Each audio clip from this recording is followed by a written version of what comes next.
हमारे यहाँ फर्नीचर, पलंग, सिंगारदान, सोफा सेट, अलमारी, dining table, fridge, computer table और दीगर कंपनियों के फर्नीचर दस्तियाब है। एक मरतबा तशरीफ लाकर खिदमत का मौका दे। प्रोप्राइटर मौलाना शबीर साहब, deluxe furniture mall and home appliances, fruit market के सामने, माल्टेगरी रोड, कामठा, नांदेड़। अस्सलाम वालेकुम नाज़रीन, नांदेड़ उर्दू न्यूज़ में आपका इस्तकबाल है। चलिए नज़र डालते हैं आज की अहम खबरों की तरफ।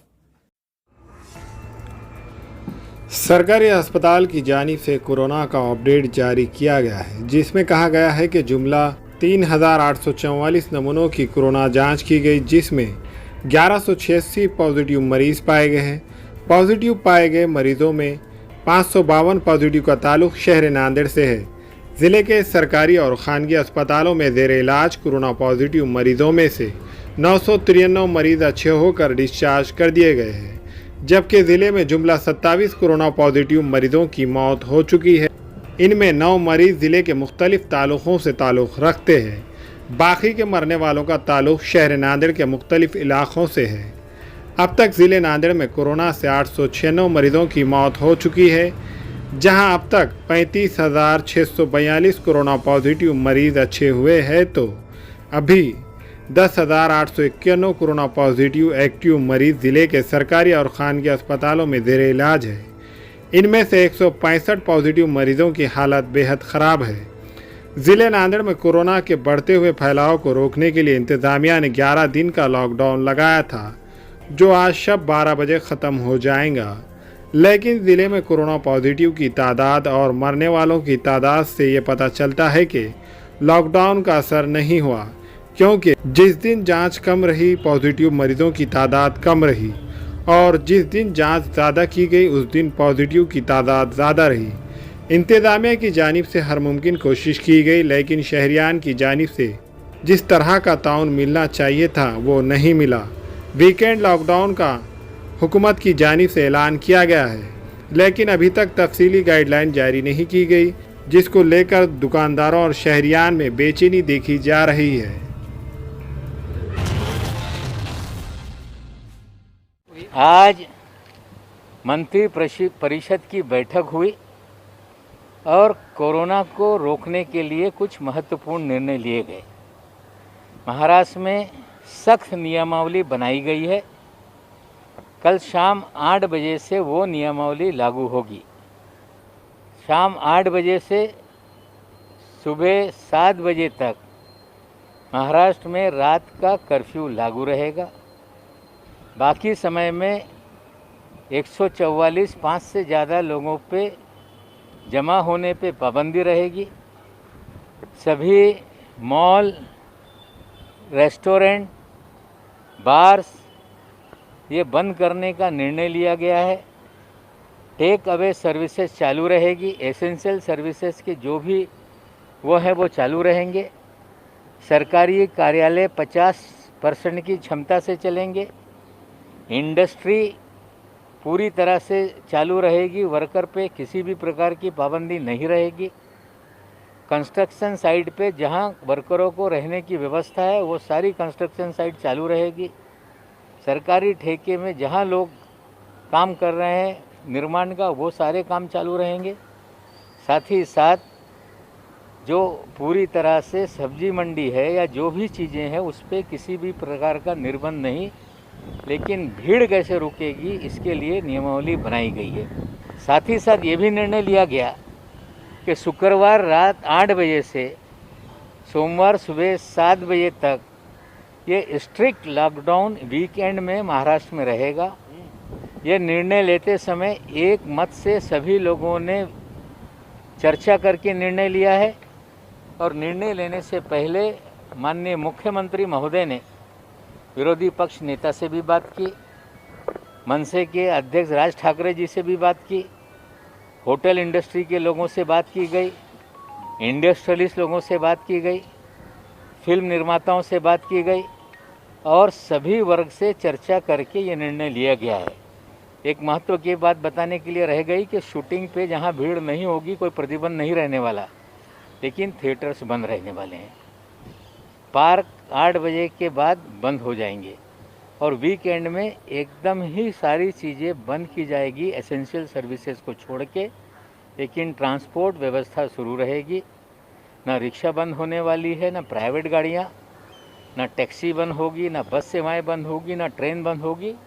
हाँ, मास्क लगाना कंपलसरी होगा और जो क्षमता है उसकी आधी क्षमता से पब्लिक ट्रांसपोर्ट चलेगा। इस तरह का एक मत से निर्णय लिया गया और ये भी चर्चा हुई कि रेमडेसिविर जो दवा है जिसका इस्तेमाल कहीं ना कहीं कुछ लोग जहाँ ज़रूरत नहीं वहाँ भी कर रहे हैं, तो उसकी भी नियमावली जो पैसे पहले थी उसी तरह की रहेगी। सरकारी अस्पतालों में किसी भी प्रकार की कमी नहीं है, लेकिन कुछ प्राइवेट अस्पतालों में जिसे ज़रूरत नहीं वहाँ भी लगाया जा रहा है और नहीं मिल रही, इस तरह का कुछ लोग पैसे कमाने के लिए गड़बड़ी कर रहे हैं, उन्हें भी नियंत्रित किया जाएगा।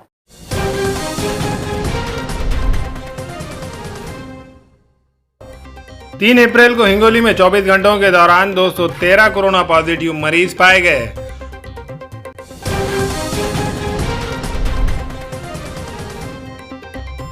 औरंगाबाद में वीकेंड लॉकडाउन की खिलाफ वर्जी पर कार्रवाई, शहर के तमाम पुलिस स्टेशन हुदूद में सख्त बंदोबस्त।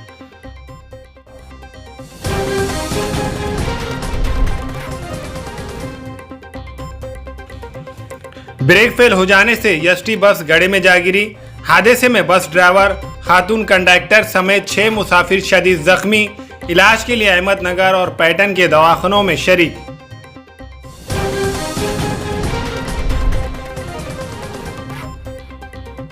महाराष्ट्र हुकूमत ने किया बड़ा ऐलान, अव्वल से 8वीं जमात के तलबा को बगैर इम्तिहान के पास कर दिए जाएंगे।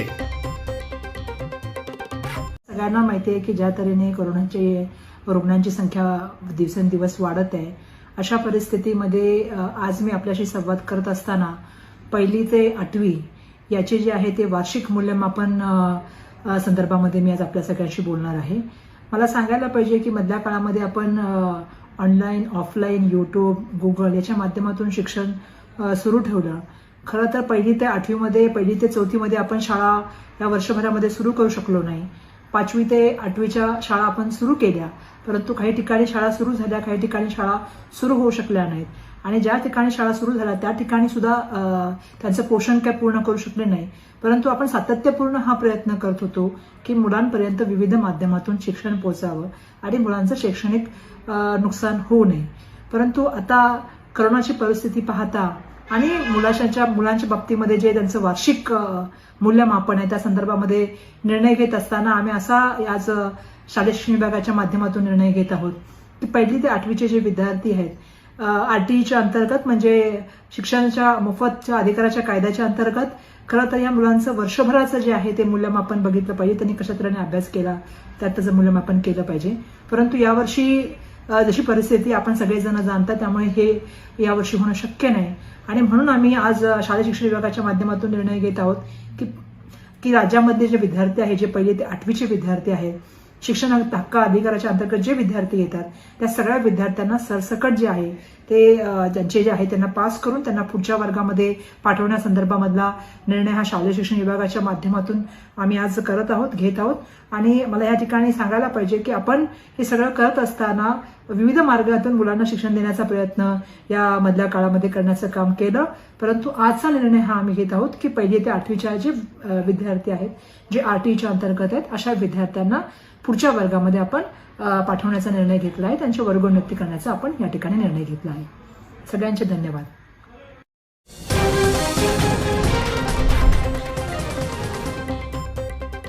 3 अप्रैल को औरंगाबाद में 24 घंटों के दौरान 1394 कोरोना पॉजिटिव मरीज पाए गए हैं और 21 की मौत।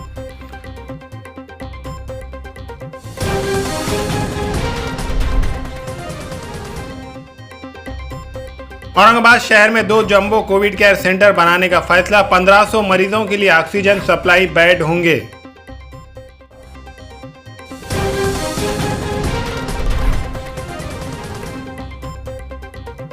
औरंगाबाद में बाजार की तालाबंदी में 30 अप्रैल तक तोसी। जिला कलेक्टर सुनील चौहान ने रात देर गए सर्कुलर जारी किया।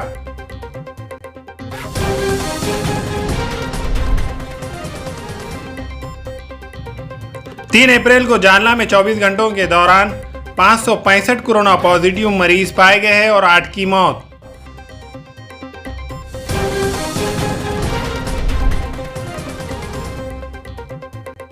रत्नागिरी में मना के बावजूद बारात निकालने और भीड़ करने पर पुलिस ने दूल्हा दुल्हन के वालिदीन के खिलाफ केस दर्ज किया और ब्याह की इस तकारीब में शामिल होने वाले बारातियों में से 50 बाराती कोरोना पॉजिटिव पाए जाने पर इन्हें कोविड केयर सेंटर में भर्ती करके क्वारंटाइन कर दिया गया। इनमें से 48 साल खवातीन की इलाज के दौरान मौत हो गई।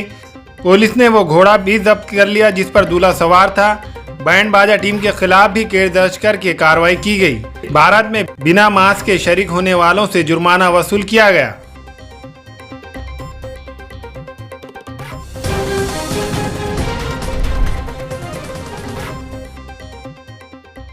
मुंबई में ड्रग्स फैक्ट्री के मालिक दानिश चिकना गिरफ्तार।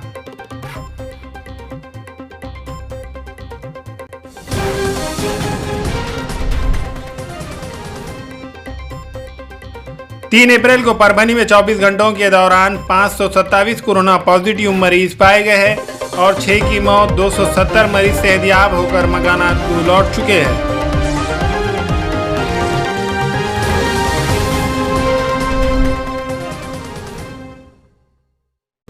अस्सलाम वालेकुम, मैं अखिल मिर्जा। हमें उम्मीद है कि आपको हमारा चैनल अच्छा लगता होगा। लेटेस्ट न्यूज के लिए देखते रहिए नांदेड़ उर्दू न्यूज और न्यूज के पसंद आने पर लाइक, शेयर और सब्सक्राइब करना ना भूलें।